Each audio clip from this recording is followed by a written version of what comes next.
the leadership of Sacred Heart over the years has had some great men. Father Klinkhammer, Senior Klinkhammer, Father Mirth, followed by the Senior Krebs.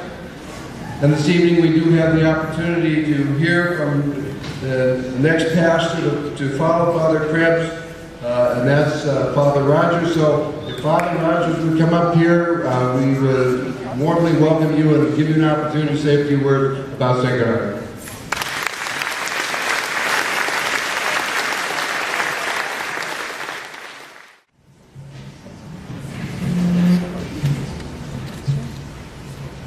People,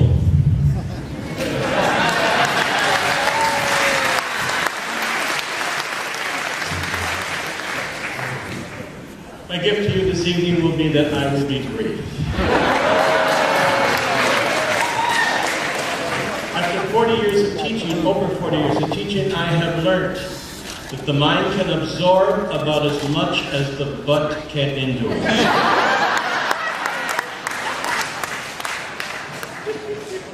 I came across the Point Bridge. I think that they still call that thing. When I stopped at the stoplight, I saw the sign that said O'Leary Park. Then I said the Louis Murray Bridge. Then I saw the Bob Zabel Park. Huh? And I thought to myself, you know, I know those guys. They're legends. Huh? Then people, you add more to those names. You add the Stockers, you add the Driscolls, the many, many other families, the Texiers, the Beacons. It goes on and on. Huh? That's why you're here. Because they had a vision. I remember 37 years ago, I showed up at Sacred Heart. Huh? I was ordained here. I had my best year in the priesthood. Huh?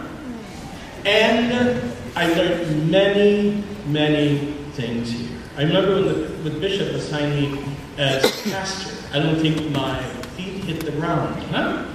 And he told me, he says, you know, those people got that school over there, and they want to keep it open, see what you can do. Huh? Well, that's exactly what we did. We kept it open.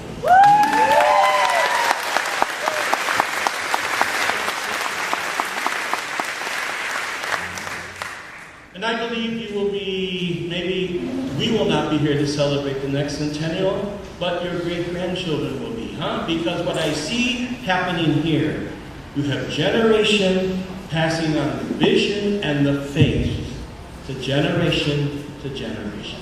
Huh? People, and that is what's going to keep this school alive. And it's going to continue to produce marvelous students who make a difference, not only in East Grand Forks, but in the church and in the world. I remember once when I was having a little trouble with the bishop, I just said, you know, Bishop, look at all your commissions and all your committees and just count the number of graduates from Sacred Heart. It will tell you something about a school that produces people for service. Huh? So people can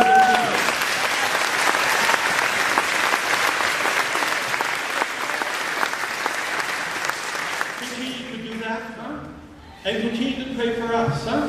I mean, after 30-some years as a priest, you would think I'd be in a place where I wouldn't have to work as hard and wouldn't have to fight to keep another school open, huh? But you know, I'm in a place that I love, huh? You might have been my first love, but I certainly love the people of Red Lake, huh? I've loved you longer, huh? And I still love them deeply, huh? And we will keep that school open. We've already gone from 60 students to 100 students, huh? And the library has to be on the stage because, you know, when the librarian said, on the stage, I said, listen, honey, count your blessings because if the bathroom was big enough, you'd be in it.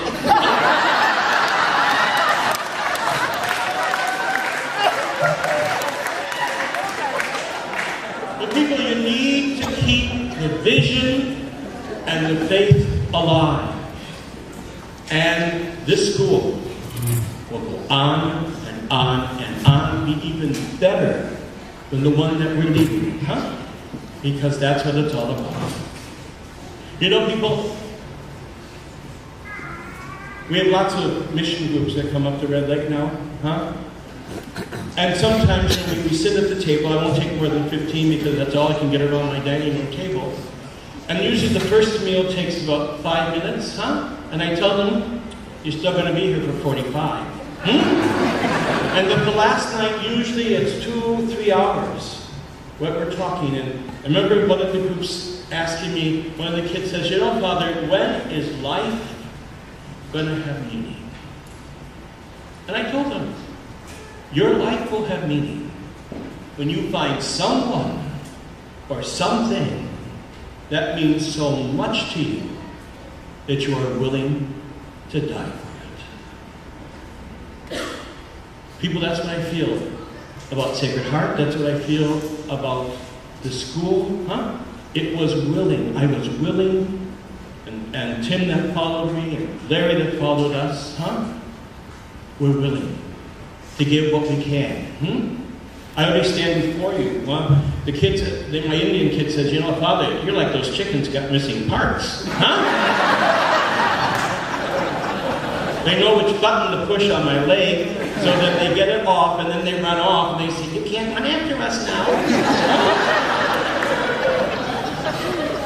But people continue the marvelous tradition that is so unique in this parish. Huh? And whoever thought, you know, I was in those years when the buildings were beginning to fall apart, huh? But we had to trust. We had to trust. Put the trust in the Lord. And who would have ever thought that you would have built this with government money? Huh?